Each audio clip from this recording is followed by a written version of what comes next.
কুষ্টিয়াতে যাওয়ার পরে সেখানকার বিখ্যাত বিখ্যাত খাবারের ফ্যাক্টরিগুলোতে আমি ঘুরেছি। এটা একটা ফ্যাক্টরি যেটাতে আরেকটা খাবার তৈরি হয়। আপনারা দেখে বুঝতে পারছেন নাকি আমি জানি না। এটা আসলে একটা খাবারের ফ্যাক্টরি ছিল। এখানে চিনি পানি দিয়ে জাল দিয়ে দৌড় মতো করেছে। এই দৌড়টা আবার আটার মতো করে অনেক মতে মতে এরকম একটা আকৃতিতে এনেছে। আর এই যে সবাইকে দেখছেন, সবাই কি সুন্দর গোল হয়ে বসে আছে কেন জানেন? এই গোল যে চিনির দৌড়টা আছে এটা নিয়ে এখন সবাই টানাটানি করবে। আমি তো দেখে এত বেশি মজা লেগেছে। শুধু আমার নয়, আই থিঙ্ক এটা সবার দেখলেই মজা লাগবে। একটু ওয়েট করলে আপনারাও দেখতে পারবেন। আসসালামু আলাইকুম, সবাই কেমন আছেন? আশা করি ভালো আছেন। আলহামদুলিল্লাহ আমি অনেক ভালো আছি। তো যেটা বলছিলাম আর কি, চলেন ভিডিওটি শুরু করি। আর আমার মনে হচ্ছিল এখানে যারা কাজ করছে তারা মনে হয় প্রত্যেকটা কাজে এনজয় করে, কারণ এখানে সবাই মিলে টানাটানি করা হয়। আর আমি তো শুনলাম যে যত টানাটানি করা হবে ততই নাকি ভালো হবে খাবারটা। খুব অদ্ভুত না ব্যাপারটা?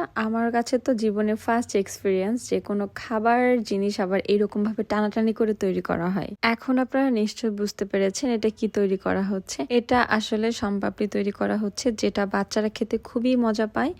আর শুধু বাচ্চারা না, বড়রাও কিন্তু শনপাপড়ি খায় এবং মজা করে খায়। আমার মনে হয় এমন একটা জিনিস যেটা মুখে দিলেই হাওয়াই মিঠাইয়ের মতো উধাও হয়ে যায়। আবার অনেকগুলো খেলেও বোঝা যায় না যে কতগুলো খেয়েছি, পেট ভরে না মনে হয়। এখানে যারা যারা টানাটানি করছিলেন তাদের অবস্থা তো দেখতেই পারছেন। এই আটার জন্য তারা ভূতের মতো হয়ে গিয়েছিল এবং আমরা কিছুক্ষণ থাকাতেই আমাদের অবস্থা ওইরকমটাই হয়ে গিয়েছিল। পুরা কাপড় টাপড় সাদা হয়ে গিয়েছিল এই আটার জন্য। শনপাপড়ি তৈরি হওয়ার পরে ফাইনাল লুক এরকম থাকে। এটাও টানাটানি করা হয় ছেঁড়ার জন্য।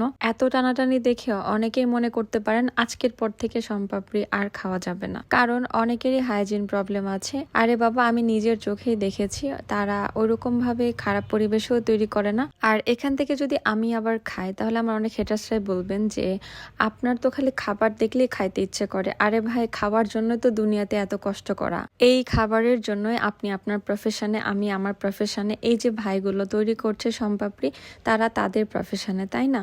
তো খাবার জন্য এই পেটের দায়ে তো আমাদের এত কষ্ট করা। রে ভাই, তাহলে আমরা কেন খাবো না? এরকম একটা কমেন্ট আমি দেখেছিলাম যে নওগাঁর ফকিন্নি গেছে সামথিং এরকম কিছু। আমি আমার কলেজ লাইফের ফ্রেন্ডের বাসায় এসেছি, আমার বান্ধবীর বাসায়, ঠিক আছে?